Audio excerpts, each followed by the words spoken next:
Hi, it's me again. Reform UK promised to shake up British politics.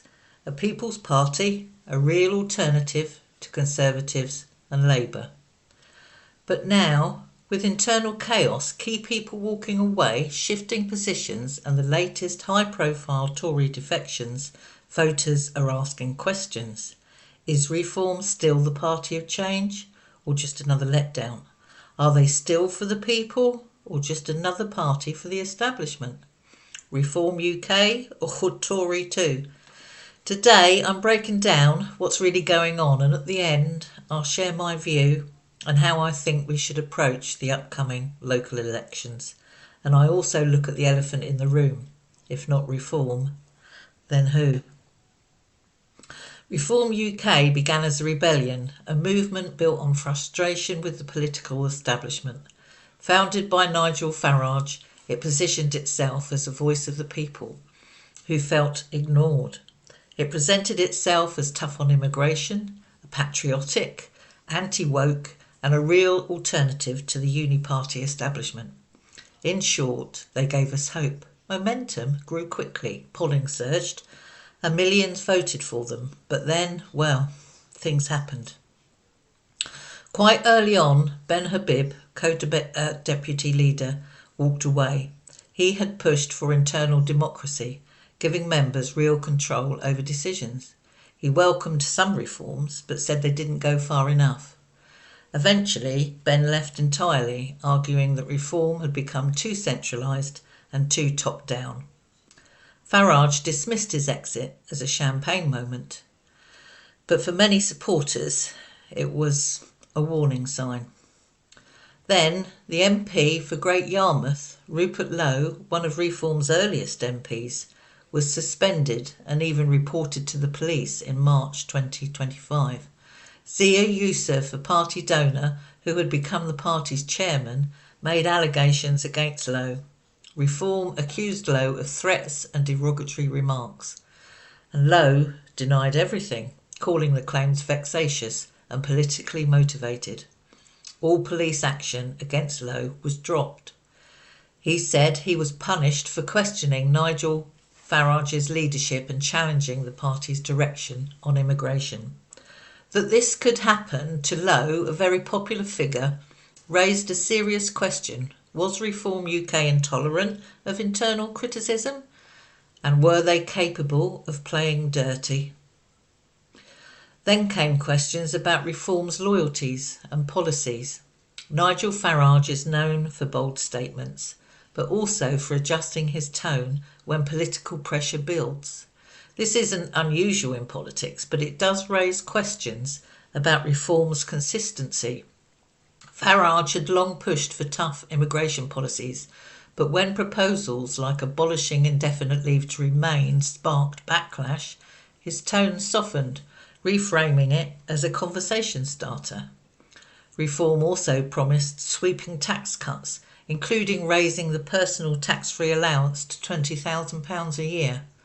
More recently, senior figures have described the wider tax cut package as aspirational and dependent on finding major savings first. Farage has also said that big tax cuts aren't realistic in the current economic climate. And he also criticised closer alignment with the EU, but then acknowledged certain cooperation might be acceptable if it benefits the UK. He rejected the idea of sending British troops to Ukraine, but later added caveats suggesting limited peacekeeping roles could be considered. So these aren't U-turns exactly, but they are recalibrations, and they raise a key question. Is Reform still the uncompromising alternative it claims to be? Recent high-profile Tory defections to Reform have confused and angered many. One of the biggest shocks was Robert Jenrick, a former senior Conservative, who joined Reform after being sacked by Kemi Badenoch. His speech was dramatic, warning that Britain was in decline, but Jenrick is seen by many as part of the problem, considering he was Immigration Minister under the Tories. But Jenrick wasn't the only one to defect. Another high-profile Conservative figure, Nadhim Zahawi, a former chancellor, has also defected to reform. His move was controversial because he'd previously been sacked from government after an investigation found he had breached the ministerial code over his tax affairs. It appears he also previously called for amnesties for illegal immigrants. Critics argued his defection symbolised a deeper problem. What, exactly, were figures such as this bringing to the table? Was reform becoming a retirement home for disaffected Tories with political baggage? With Tory defections, internal fallouts and shifting policy positions, Reform UK seems to be facing an identity crisis, one that goes beyond personalities. I mean, who exactly is Reform for? The confusion isn't just about policy. When hundreds of thousands of patriots and Tommy Robinson supporters, ordinary Brits, marched in London to Unite the Kingdom rally, Richard Tice made it clear that Reform wanted nothing to do with Robinson and all that lot. Nigel Farage also distanced himself, even as some Reform-aligned voices took a different tone. So this left many voters wondering, where exactly does Reform draw the line? And who is the party trying to represent? And are they becoming the very thing that they set out to challenge? Reform UK, they promised change, but with every defection, every internal fallout and every shift in tone, for me personally, they are failing to deliver. I ceased to believe in Reform after the fallout with Rupert Lowe. It's my belief that they are no longer the party to save the UK. I will always be grateful to Nigel Farage for his work campaigning for the Brexit vote, but it is now obvious to me that both he and Reform have lost their way.